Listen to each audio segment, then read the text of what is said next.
In this video, I'm going to explain why foam rolling doesn't work, 5 tips you can use instead that will actually give you long-lasting changes to your hip mobility. So why doesn't foam rolling work? Well, imagine you're trying to knock down a wall and you've got 2 options to knock down this wall. You can either throw ping pong balls at the wall or you can use a JCB digger to knock down the wall. Now, it doesn't take a genius to work out which one is more effective. And this is very similar to foam rolling for tight hips versus actually focusing on getting the bones moving. Now, getting the bones moving sounds a bit complex or a bit kind of weird, but the bone in this case is the hips or the pelvis and the femur, which is the bone that sits into your hip socket just above the knee. If we can create good movements at the bones, then the quote-unquote tight muscles will loosen off. If the bones aren't moving well, a lot of the time this is why your muscles feel tight. Foam rolling a tight muscle will give you some temporary relief because the brain and the nervous system will send a message to the area for pain relief because you're rubbing it, but it's not fixing the deeper cause.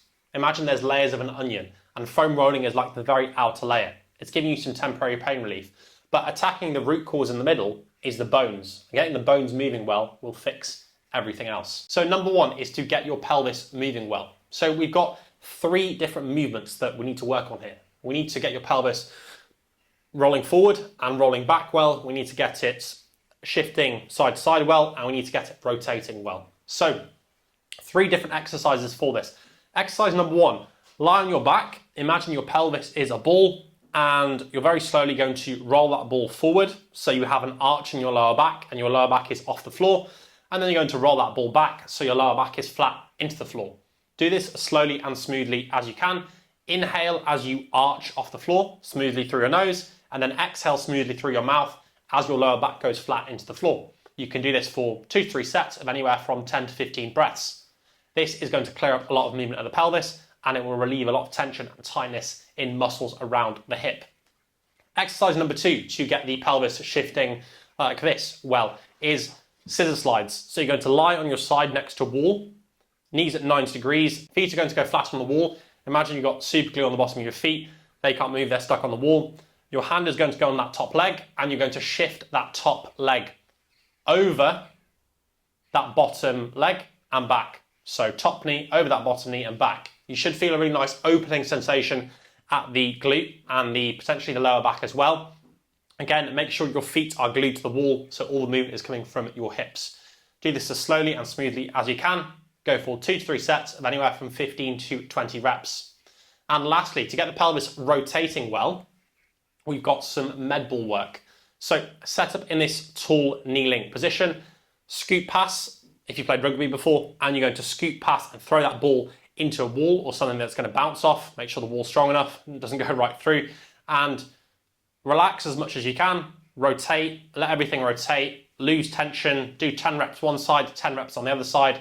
This is not about putting down loads of power, it's just about learning to relax and let your spine, your pelvis, let everything rotate as you complete that pass. Go for 2 to 3 sets of 10 reps each side. Number 2 is improving your internal rotation. So specifically, we're talking about the femur, which is this bone that sits into the hip socket above your knee. So if we can get the femur specifically to internally rotate well, this will improve your ability to hinge. So it will improve your ability to deadlift correctly and do RDLs correctly. It will also improve your ability to squat very deeply without rounding massively through your back. You're going to lie on your side, knees at 90 degrees. And then what you're going to do is you're going to shift that top knee over that bottom knee again, same as the scissor slide. But then you're going to take your top foot off the wall and you're going to let your hip internally rotate. And the way you do this is you're going to let that foot lift up as high as you can. Hold it for a few seconds, drop back down, and just go through 5 to 10 reps of this. Once you've done on one side, swap over, do 2 to 3 sets on each side. Once you've done this exercise, then you can jump into another one, which links on to improve internal rotation, which is the kickstand hinge. All of your weight is going to go onto one leg. So stand on one leg, slight knee bend to get the weight forward. Back leg is going to go down, just a little bit of a tripod to support you. And then the 2 really simple cues. Hips are going to go back weight is going to stay forward. If your hips go back and your weight comes back, you will feel it in your hamstrings. If your weight stays forward and your hips go back, you will feel it in your glutes, which is where we want the tension. This is teaching you how to use your glutes and improving internal rotation at the same time.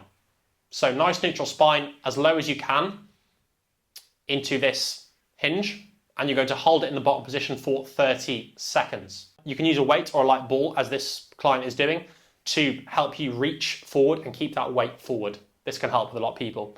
Hold it 30 seconds, 3 to 4 sets on each side. This should cook your glutes. Number 3 is training your abductors and adductors, which are the muscles on the outside of your hip, abductors, and the muscles on the inside of your hip, adductors.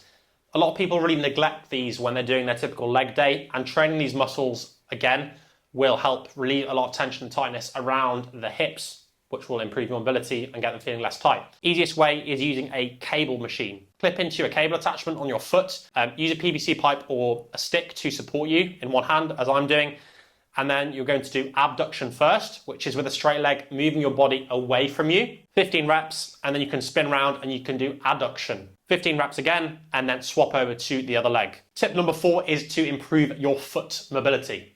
If we can improve how the foot is moving, it translates up the chain to how everything else is moving. So specifically with the foot, we're looking at how we can pronate the foot, so turn it inwards, and supinate the foot, so turn it outwards. If we can get supination outwards and pronation inwards, if we can improve this movement, it will translate up to the hip and get your hip feeling and moving a lot better. So a simple drill to improve this is a pronation drill. Set up in a staggered stance, heel stays in contact with the ground, and you're simply going to bend that knee and let it go forward. As you bend that knee and let it go forward, you should feel the pressure on the inside of your foot, almost collapsing that arch. And then as you straighten that knee and come back, it should be in the outside of your foot. So very simply, it's just teaching you about outside foot pressure as your knee is straight, and then inside foot pressure as your knee is bent. Go through 2 to 3 sets of anywhere from 15 to 20 reps on each side. Number 5 is to get your rib cage moving. So if you can get the rib cage moving, this ties into the hip through a lot of different muscles around your core, obliques, lower back, so it's really going to help.